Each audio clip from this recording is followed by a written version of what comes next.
ক্রয় করে নিজের বরবাদি নিজেই গ্রহণ করে। সে বুদ্ধিমান হবে কেন? নিজের দেহে যে আঘাত করে সে বুদ্ধিমান কি? সে পাগল, সে তো মাতাল, সে তো অসুস্থ। এই জন্য আল্লাহ তাআলা বলেন, বুদ্ধিমান বিচক্ষণ বান্দা আমার, যারা সর্বদা আল্লাহ তাআলার জিকির করে। কোরআনুল কারীমে আছে আল্লাহ তাআলা বলেন, ফাইদা কুদিয়াতিস সালাতু ফান্তাশিরু ফিল আরদ ওয়াবতাগু মিন ফাদলিল্লাহ ওয়াযকুরুল্লাহা কাসীরা। আমার বান্দা, যখন নামাজ শেষ হয় তখন তুমি আমার জমিনে ছড়িয়ে পড়ো এবং আমার দেওয়া রিজিক তালাশ করো।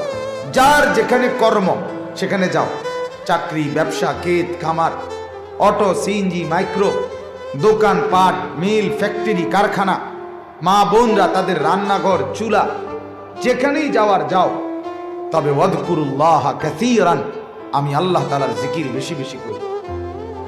লাআল্লাকুম তুফলিহুন, আল্লাহ তাআলা বলে তাহলে তুমি নিশ্চিত কামিয়াব হবে, সফল হবে, মানে জান্নাতি হবে। দস্ত বকার দিল বয়ার, বুজুর্গানে দিন বলে হাত থাকবে কাজে, দিল থাকবে আল্লাহ তাআলার সাথে। দিল বয়ার, ইয়ার মানে বন্ধু, বন্ধুর সাথে দিল, আল্লাহকে সাথে নিয়ে। যেন আল্লাহ বলেন, আমার বান্দা যেখানেই যাও, যেই কর্মস্থলে যাও, আমাকে সঙ্গে রাখো। আল্লাহর নবী সাল্লাল্লাহু আলাইহি ওয়াসাল্লামের একজন সাহাবী, তিনি বললেন, ইয়া রাসূলুল্লাহ, ইন্না শারাইআল ইসলাম قد كثرت علي فمرني بشيء اتشبث به। ও আল্লাহর নবী সাল্লাল্লাহু আলাইহি ওয়াসাল্লাম, ইসলামের বিধান অনেকগুলো, এক একটা এক এক সময় করতে হয়। তো ওই সাহাবী বলতেছেন, ও আল্লাহর নবী, আমাকে এমন একটা আমল বলে দেন যেটা আমি সারাক্ষণ করতে পারি। নবীজি বললেন, লা ইয়াজালু লিসানুকা রাতবান বিযিকরিল্লাহ।